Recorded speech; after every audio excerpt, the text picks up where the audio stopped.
Hello, my name is Christine Sulling, and I'm the music teacher at Kiel School this year for first grade, and I also teach grades 3 through 5 at Stony Brook. I just wanted to take you through a little bit of what we do here at Kiel School, and I put a sample lesson on the board.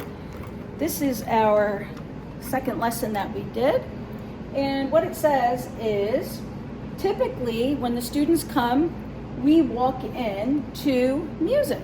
So one of the things I'm trying to establish with them is to keep a steady beat, because a steady beat is the basis of being able to play in an ensemble, which would be in the future.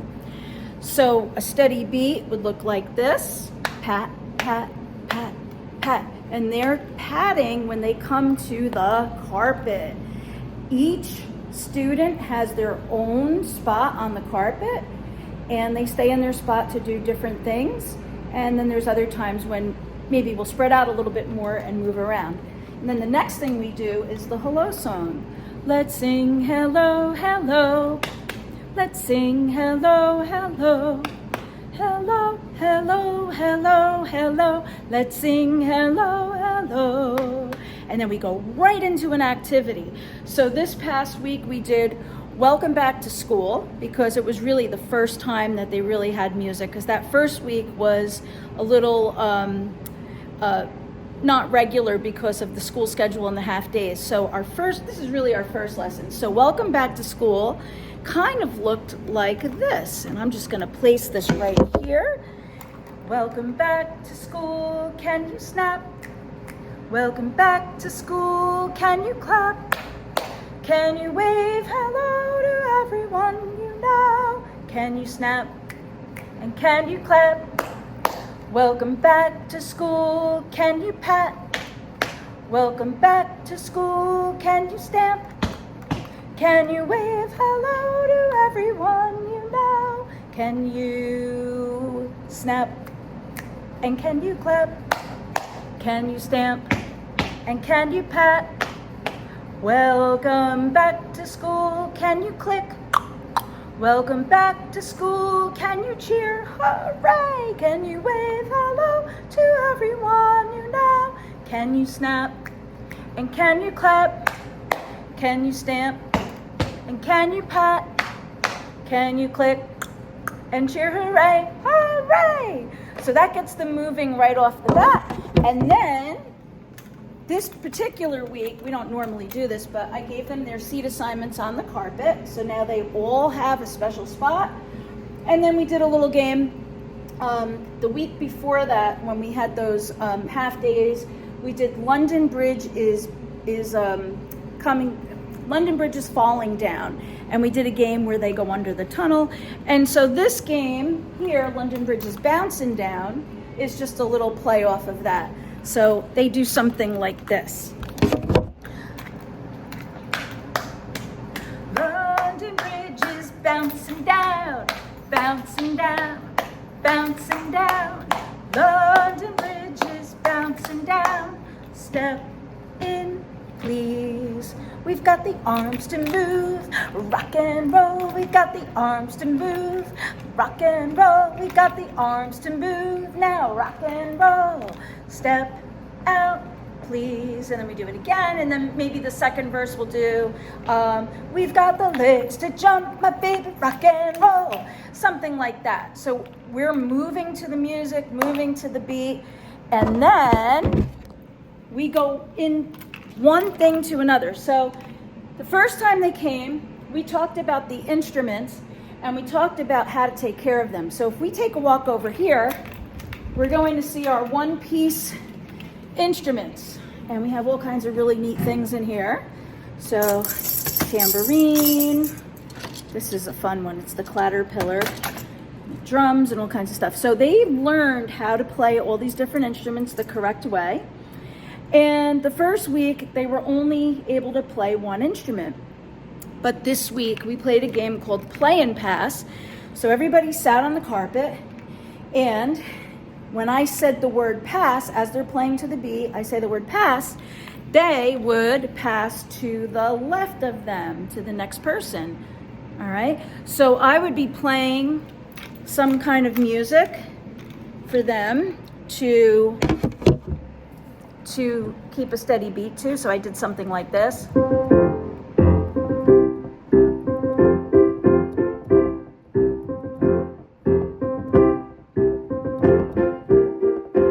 Pass. Okay, so whatever instrument they had, they played that, and then they get the next one.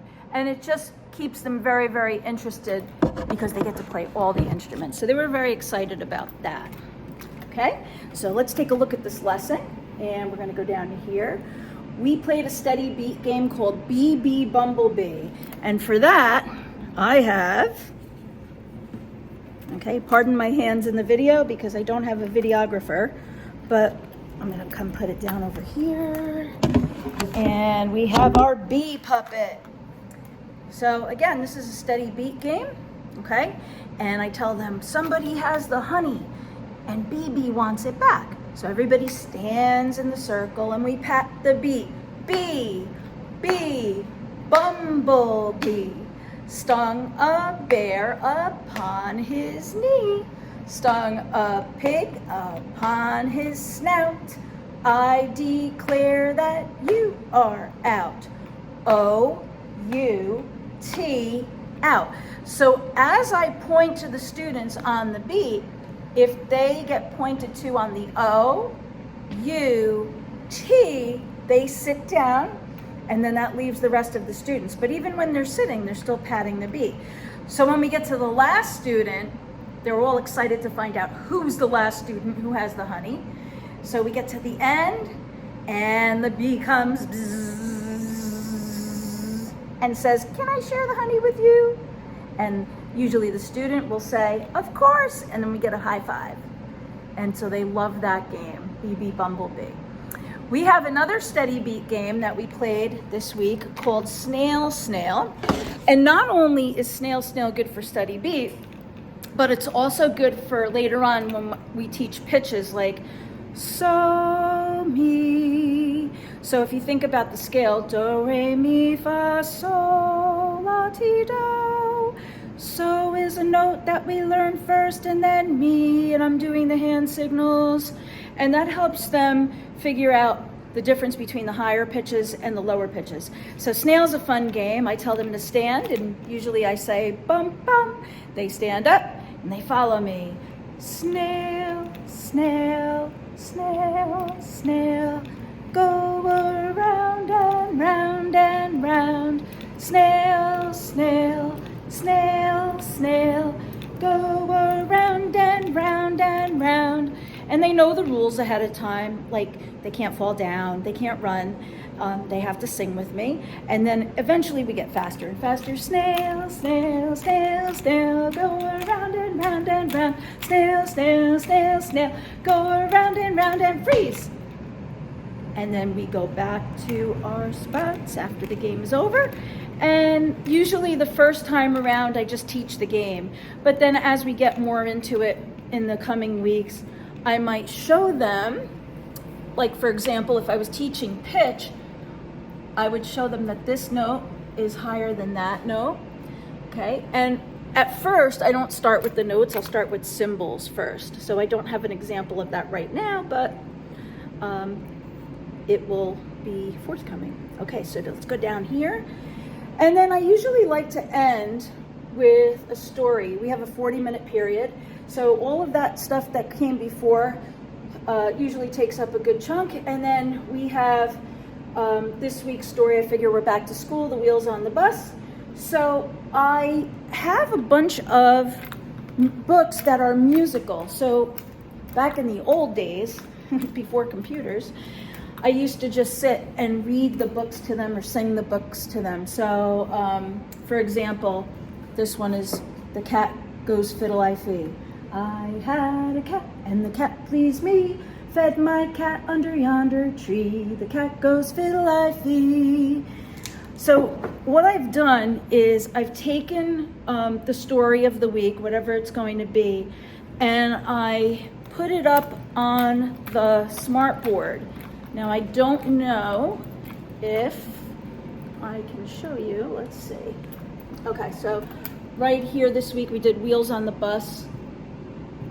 And doesn't want to open, but that's okay. I can open it from the computer. So this way, we're not struggling to actually see the book. I will open it right here. There we go. All right. And here's the book. Okay. So sometimes if I can't find the book online, I'll just make it up. Like this one, I just did it myself. Like I have the book, but I couldn't find it. So I just did it myself. And then they sing, "The wheels on the bus go round and round." And it gets them singing and it gets them engaged in the story. Okay? And that's how we end the class. And then the very, very last thing that we do before we leave, I'm going to set this down, I hope I'm not making you dizzy, is I'll play "Let's Sing Goodbye, Goodbye. Let's sing goodbye, goodbye. Goodbye, goodbye, goodbye, goodbye. Let's sing goodbye, goodbye." And then we line up and we go back. Now, that's just an example of one lesson. But if you look around the room, like next week, this is so much fun. We're going to be using the bouncing balls for beat. Okay? And I give them all the rules first, using 2 hands, not bouncing up to the ceiling or anything silly. And then we have scarves, and the scarves are really good for certain songs that we do to movement. We'll have scarf movement. I showed you the 1-piece musical instruments for play and pass. We also have 2 pieces. We have egg shakers. If you look on the wall behind me, there's some music reading games. These are actually from last year, but they're used from year to year. Over here, we have boom whackers, which are pitched musical tubes. So they've expressed that they would love to use those this year. I use a lot of props with my students. So I'll give you a hint. So for a little idea, so this is my leprechaun, John, and in March around St. Patrick's Day, sometimes we'll do the leprechaun song and I use little props like that. Next week I'm doing A Sailor Went to Sea. I got my sailor hat, okay? And it just adds to their visual experience a little bit, okay? What else? Okay. I have charts, and these are charts from the old days before we had smart boards and computers. So, for example, when we teach a game, we might start with just learning the game, but then we learn how to visualize what the music is. So I might have them point to the beat. Remember the BB game that we did before? B, B, bumblebee, stung a bear upon his knee, stung a pig upon his snout, I declare that you are out. So not only are we padding the steady beat, but now we're visualizing it. And then eventually, this all turns to real musical notation, okay? I always post our lessons up on the board, mostly for me, so I don't forget the order, but they can look at them as well. If you look in the front, we have all kinds of really, really nice drums, instruments. Here's my keyboard, and of course, this wonderful carpet that they sit on. So the room is nice and big and really conducive to music. So I hope you enjoyed that little tour that I gave you, and if you have any questions, I put my email on that paper that I have as a handout for back to school night, and you can reach me at sullingc@kinnelon.org. Thank you very much, and hope to see you at the concerts in December and in the spring. Have a great night.